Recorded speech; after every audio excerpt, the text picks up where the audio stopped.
Hey y'all, welcome to today's video. So what I want to talk about today is Six Sigma at the start of your small business.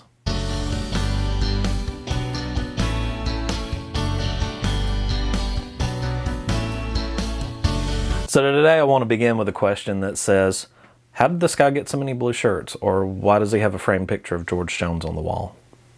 No, seriously, the question that we want to ask is, ¿Por qué no las dos? Or why not both? ¿Por qué no las dos? So the first part of this question comes in with Six Sigma. So at least two companies that I've worked for in the past were heavily based on Six Sigma principles, and specifically a hybrid version of it known as Lean Six Sigma. So the Lean part of the Six Sigma methodology focused more on the reduction of waste, where Six Sigma focused on reducing defects in manufacturing. So this approach began as the Toyota production model in the 1950s and then largely grew into the American market through people like Kodak and a couple of other companies like GE, I believe, was one of the innovators in Six Sigma. So typically Six Sigma principles apply to large manufacturing operations, but they can be scaled to nearly any size of business, and the principles can be used to improve your processes regardless of size. So practitioners in Six Sigma are typically brought in as a consultant role, and they're brought in to reduce not only defects, but to remove inefficient processes. Training is often done here at the employee level so that concepts are familiar to those who actually know the ins and outs of the process being improved. So one thing that separates Six Sigma methodology from other process improvements is that Six Sigma always works to assign a numeric value to every metric or every aspect of a business so that it can be measured. So for anyone unfamiliar with Six Sigma itself, the best way that I can describe it is a toolkit that will allow you to work on measured process improvement, measured being the key in there. So once you begin to explore the tools and methodologies in this box, the more that you will understand it's about measured process improvement and not just simply common sense or other sort of black magic. The key point that I want you to remember here is that decisions are made by what the data is telling you. So in other words, this is applying the scientific method to your small business. So if you suspect a process in your business is inefficient and can be improved, then what you would do is, instead of trying many different things to correct it, you would try one thing to correct it and then go back and measure what the results were, and that way you'll know if that was the root cause or not. Basically, you know what the results of that change would be before you even make the change. So this is one of the few books that I've found on applying Six Sigma concepts to small business, and the author here, Greg Brew, does a great job of explaining how these concepts work. But I found that in this book, most of the examples given were for larger scale businesses than what you would consider being a micro business or a home-based business. So even if one person is contained in your business, there's still good material in this book that can be applied to it. So I suspect the reason that small business doesn't utilize a Six Sigma approach more and more. So for the lowest levels of a project that can be recognized as being Six Sigma, typically they are run by a green belt, and a green belt level project would be considered $50,000 worth of savings. So in a lot of these companies, they're generating millions and billions of revenue, so $50,000 is small, but this can yield noticeable results. So the reason it may not apply so much to small business is because the cost of bringing in one of these consultants to your business may exceed the actual amount of savings.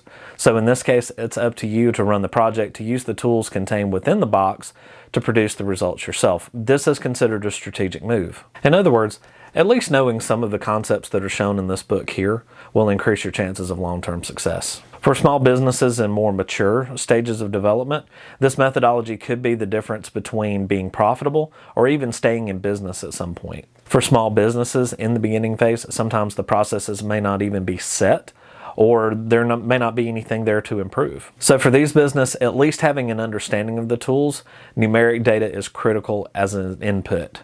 If you're just starting out, becoming familiar with the tools will help you instantly identify which elements of your business process need quantification and need to have a number assigned to them. If you know ahead of time what's important, then you will understand the need to keep track of these processes. As your business proceeds through these developmental stages, many things will come about quickly, so make sure you update your business plan often and review it.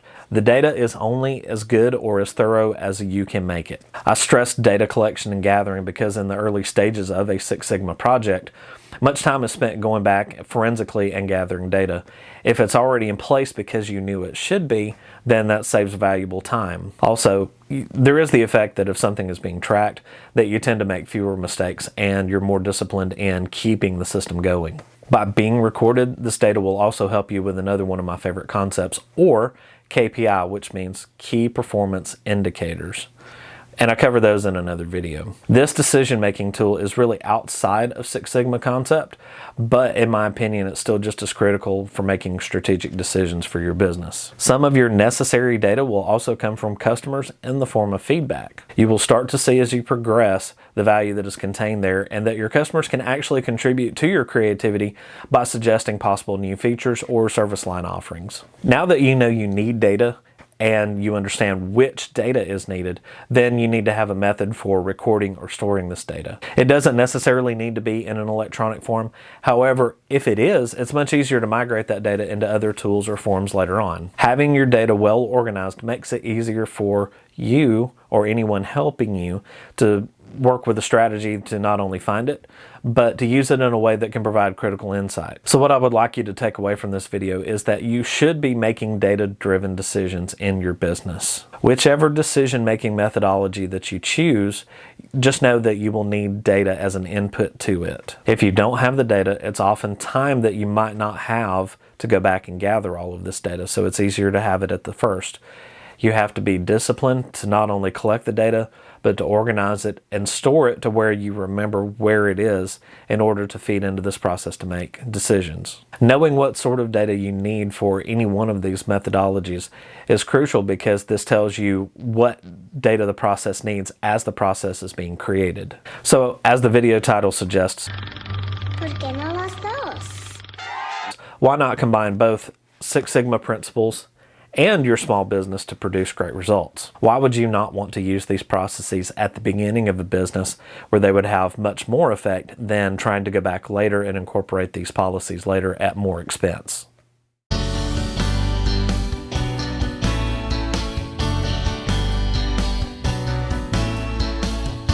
Hey, I'd like to take a second just to say thank you for watching my video. Make sure you please like and subscribe, and when you get a moment, check out my website, CameliaStartup.com.